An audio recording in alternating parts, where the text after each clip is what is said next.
Stormy seas and lost souls. Who is it? She's dreamt of this before. It's coming. What is it? Is it? They say dreams are visions of our memories, thoughts and fears, as seen by our inner eye.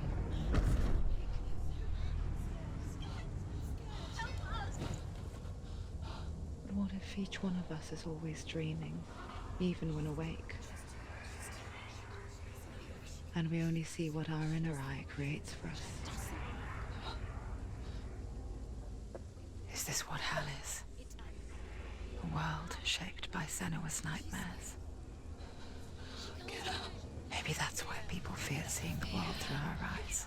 Yes, she's scared. Because if you believe that Senua's reality is twisted, you must accept that yours might be too.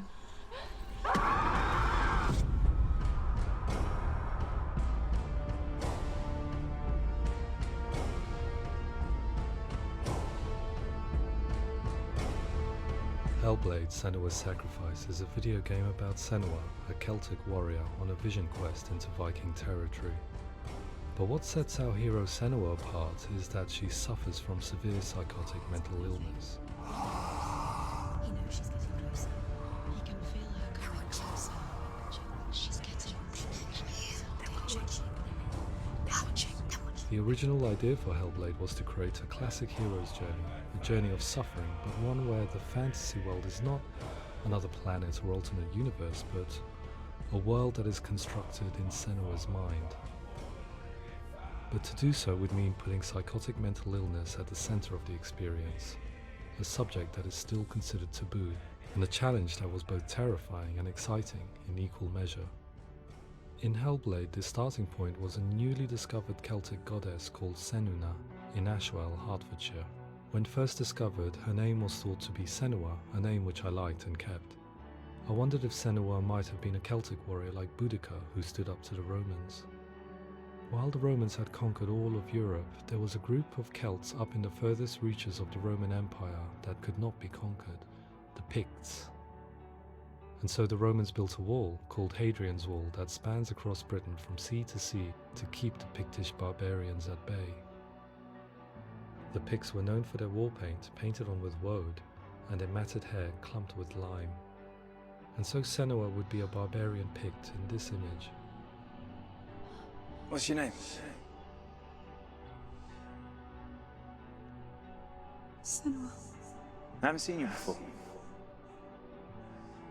I don't live home much.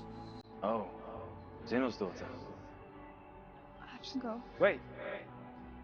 Orkney is off the coast of Scotland and was inhabited by the Picts, steeped in history and mystery, and so I made Orkney Senua's home and set the stage for a crisis. In the late 8th century, the first Vikings landed on the Orkney Islands. The population of the Picts crashed thereafter, replaced by the Norsemen of the 9th century. Were they wiped out?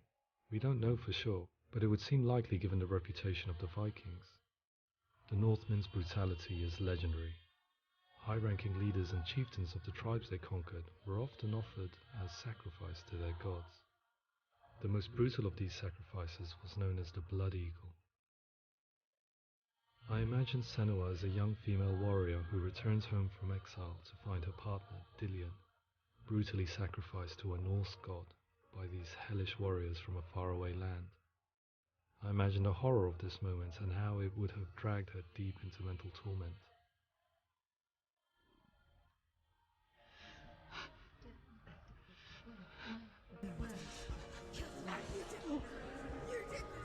No!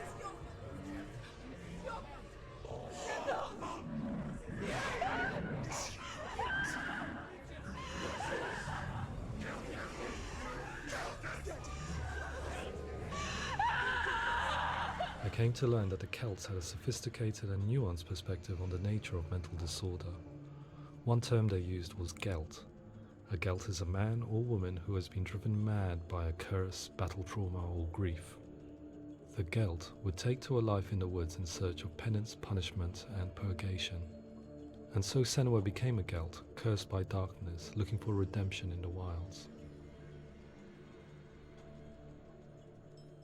Another word the Celts used in reference to mental disorders was truth, meaning fool, or Liar. one who utters the words of God. They tell of the mad sinner who flees battle into exile and takes on a beastly nature, growing feathers on his body. The character called Truth in Hellblade is based on a little-known person called Findan, an 8th century Irish Celt who was captured and enslaved by the Vikings, but eventually escaped to Orkney where he became a monk. I will tell you my stories of hell, if I may walk with you. Upon meeting Senua, it would be his stories that fuel her quest deep into their world of gods. The Northmen say the world will come to an end. The sun will grow black, the earth will sink into the sea, the stars will disappear, fire and water will meet, flames will play against the sky, the heavens and earth and all the world will be burned, all the gods will be dead, and the warriors of Valhalla and people everywhere. Senua, prepare yourself for Ragnarok, for it is nigh. So the stage was set for a new adventure, a journey into the Norse underworld called Hell, a vision quest fueled by madness and myth, a fantasy that was created by Senua's own mind, and one that we would experience through her eyes. This is your mission. This is your quest. There is nothing else left. To make a game about a warrior with psychotic mental illness as its central theme was fraught with danger. Mental illness, such as psychosis, is still taboo and rarely acknowledged in a century of cinema, never mind the new medium of games. Where it does feature, it often conflates psychosis and psychopathy associated with a lack of empathy. It is unfortunate that these two words sound so similar that they are used interchangeably in media. I must admit that I didn't have to look very far to discover my own ignorance of the subject. So we reached out to Paul Fletcher, psychiatrist and professor of health neuroscience at University of Cambridge. Psychosis is a descriptive term, and it refers to having a loss of contact with objective reality. So it's characterized by two main sets of symptoms. One of them is hallucinations, where somebody experiences perceptions when there is no actual objective thing out there to perceive. You're already dead. Who are you? And the other is delusions, where somebody comes to very often bizarre, unpleasant, frightening beliefs when there's no good evidence in favor of them. There's no doubt about it. The source of the darkness is in Helheim. And the goddess Hela holds his soul there. We reached out to Welcome, a biomedical research charity that spends billions on research and awareness programs aimed at improving health. Mental health hasn't always been presented in the media in a way that is particularly helpful. It can be challenging to engage people with the subject matter, and there are a lot of preconceived ideas about mental health, and particularly schizophrenia and psychosis. So we hope our support allows the team to continue to collaborate with Paul Fletcher and with those who have experience of psychosis to create a game that provides a fresh perspective on the condition and allows audiences to engage with it in a way that just wouldn't be possible in any other medium. What started out as a brief consultation convinced me that we were only scratching the surface of an immensely deep and interesting subject that could enrich and change the very nature of the game. That's cool. Thanks so much for coming here. Pleasure. Thanks. It's really interesting for me. I'd love to be involved. I think it's fascinating. Absolutely. Our understanding of psychosis is still very much a mystery, and ways of treating it are still primitive compared to physical illness. After all, it is easy to see the pain and suffering caused by physical diseases or physical trauma. It is not so easy to see the mental suffering and trauma of severe mental illness. But what if we could find a way to see it? Games are capable of drawing you in for hours on end, playing the role of a character who is different from you, experiencing their perspective, and actively involving you in a world that functions with a different set of rules.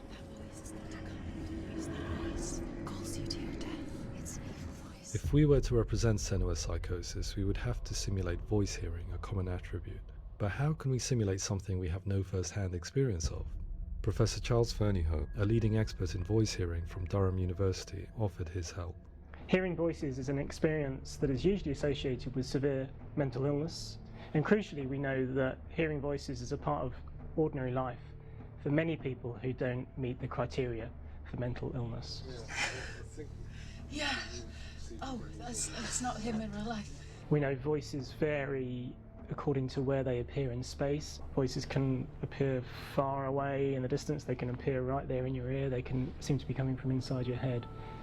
Based on the information Professor Fernie Ho provided, I put together a sound brief and invited some actors to the studio.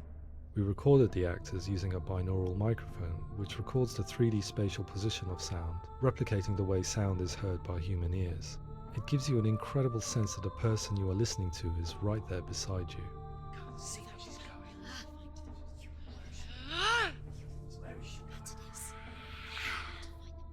Rachel Waddingham from the Voice Collective came to our studio with 2 young voice hearers to speak to our team. We talked at length about their experiences and they listened to our tests, giving us feedback on how we could improve on it. Everyone hates her.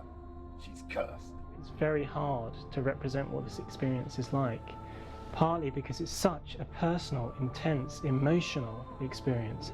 It's testament to how Ninja Theory have been listening to what the researchers are saying, but also, crucially, listening to the experts by experience. What they've come up with is so compelling. It's by far the best representation I've heard of what these experiences are like.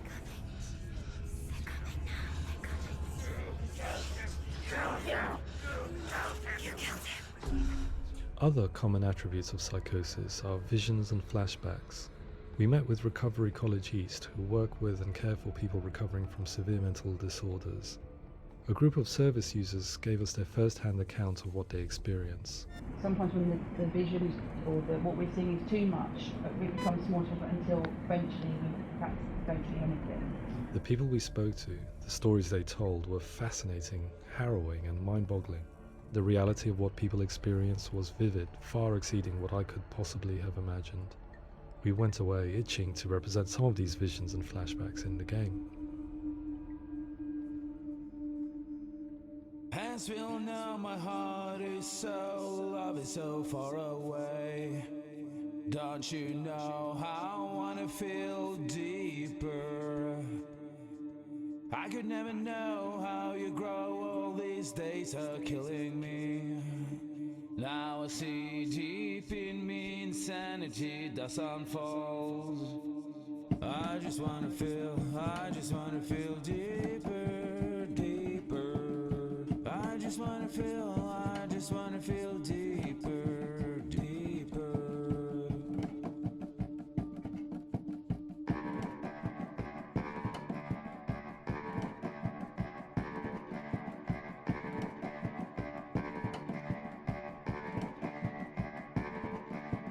As we all know, my heart is so, love is so far away.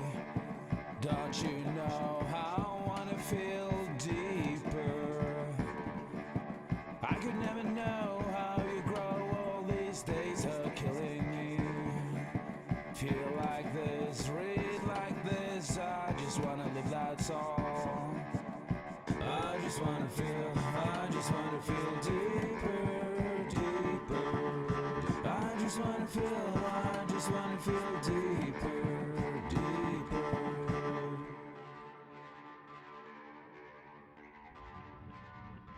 To refine our work, we continue to hold meetings with Recovery College East over the course of a year and a half, showing them what we had achieved so far and refining the in-game representations based on their feedback.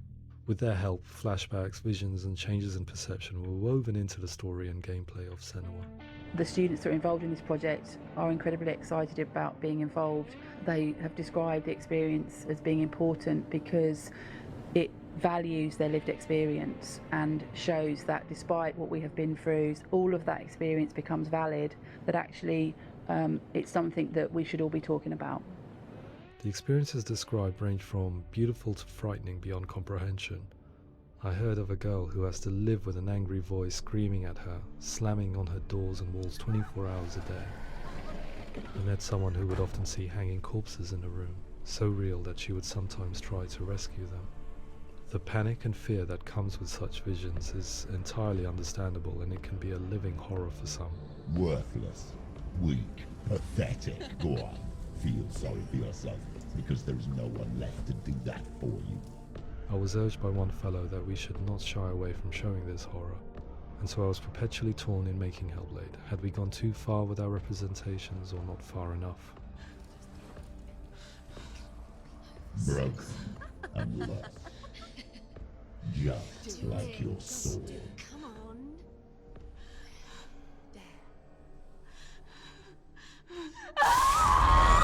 In some ways, voice hearing and visions were the low-hanging fruit, so to speak. There's another aspect of psychosis that is much harder to explain, but one that I think video games are uniquely able to represent, which are often called delusions. People begin to see patterns in the world. They begin to link things that most people wouldn't link. Most of the things that we might think would be coincidence or, not worth commenting on. Nevertheless, that might have a particular salience or importance for them. One individual described how everyday words, sounds, colours and objects were steeped in meaning to him, forming a strange and sinister puzzle that he was determined to solve but could not quite get to the bottom of. It's not just brain dysfunction. It's not like the system shut down. It's actually an incredibly creative process. The person creates a world populated with voices and phantasms and terrors, and they're completely immersed in it. They believe in it. We often invite people into the studio to play the game. In one of our playtests, they played through much of the game, making associations between runes, secret messages, and the threat of darkness that stalked them. There are many things that happen in the world of Hellblade that make perfect sense within the context of Senua's mind. The dark rot that's killing her slowly from within, the secret runes of the gods that block her path to Helheim, and strange associations that exist in the game to confuse you. To complete Senua's quest, you have to internalize and accept the logic and meaning behind these things to progress. Afterwards they said that they didn't see much evidence of mental illness in the game. People with delusions of all sorts would argue the same thing, that they are not aware of their experience being abnormal in any way. I need this sword. It's important. Representing perception changes and thinking patterns within Hellblade gives us a set of symptoms common in psychosis. But people with lived experience were keen to emphasize another point, that it is wrong to define a person by their symptoms. Quite often, the illness comes not from the symptoms, but from the stigma, isolation and mistreatment that comes about from the rest of society. They say that I'm cursed. What if they're right? I needed someone to portray Senua, someone who could believably internalize her suffering.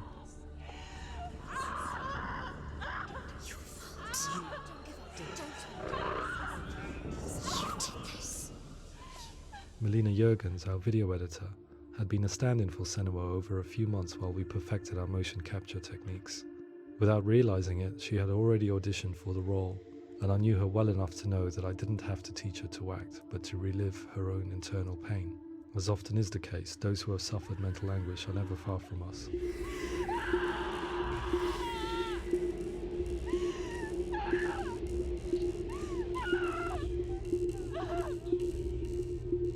My hope is that by creating a compelling and aspirational character in Senua who feels very much real, albeit in a fantasy setting, we can provide a lens into her reality, a different one to yours, and this is where storytelling comes into play. I imagined her life based on common threads in real people's lives. She was always prone to psychosis as a child. Her mother Galina also heard voices and had visions, so perhaps there was a genetic aspect. Or perhaps it was cultural, as she lived within a world without science, of gods and a superstition, as exemplified by her druid father Zimbal. Psychosis developed in her late teens to early 20s and was exacerbated by stigma and isolation at the hands of the clansmen and her father. This darkness, it's spreading. The trauma of seeing her lover Dillian sacrificed tips her over the edge, making her remodel her reality around a concept that connects everything: the darkness. So the question, is what Senua experiences real? Can only be answered by saying, yes, it is real. It is her reality. All of her suffering will have been for nothing. It's just a matter of time.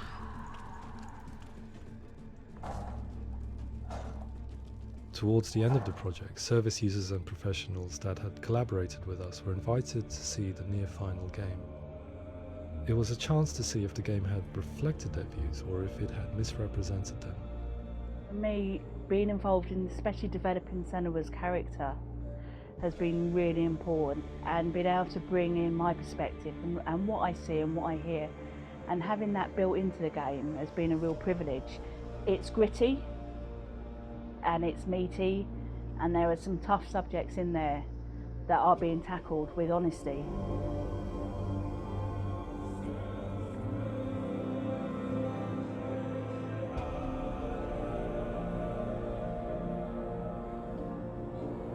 I was blown away by it today, absolutely blown away. It was just fantastic to get the opportunity to use our lived experience in a very creative way.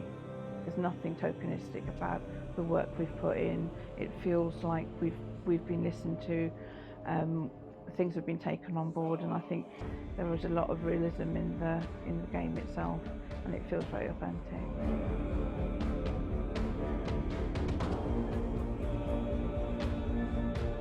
Hellblade will give people a good experience of what it's like to hear voices and have those experiences. I'm glad that the guys at Ninja Theory kind of asked us to come along and help them build an experience that's positive when it comes out, and get myself a copy and have a go.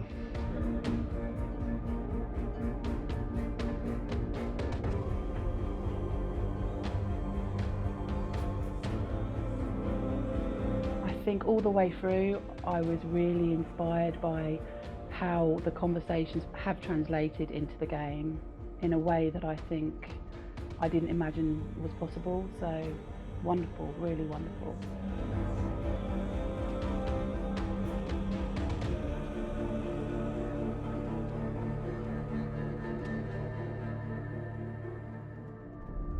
I really hope that others will follow the lead they've set and use the power of something like a video game to change people's perceptions, to increase understanding, and ultimately to make some of the stigma around voice hearing and other experiences go away.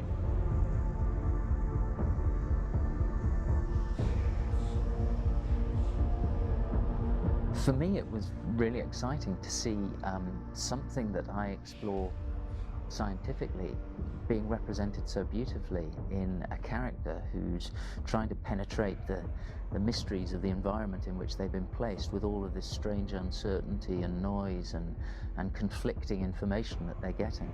I'm very excited by this way of trying to represent mental illness, because I think it actually might be offering us insights that we wouldn't get from pure scientific explorations, and actually giving us quite an empathic view of what it might be like.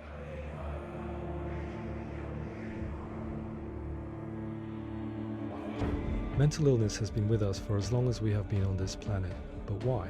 Why hasn't evolution stamped out this weakness from within our gene pool? I often pondered this question until I realized that the question had an inbuilt flaw. It assumes that being and thinking differently is a weakness. The only reason we have computers, spacecraft, medicine, poetry, art, and yes, even video games is because individuals are able to simulate new abstract realities in their minds and share them with the rest of us. We need people to be willing to see differently in order for us to progress and survive as society. And we need to be open to these new ways of seeing. And it is this spirit that motivated me to create Senua's story and share it with you.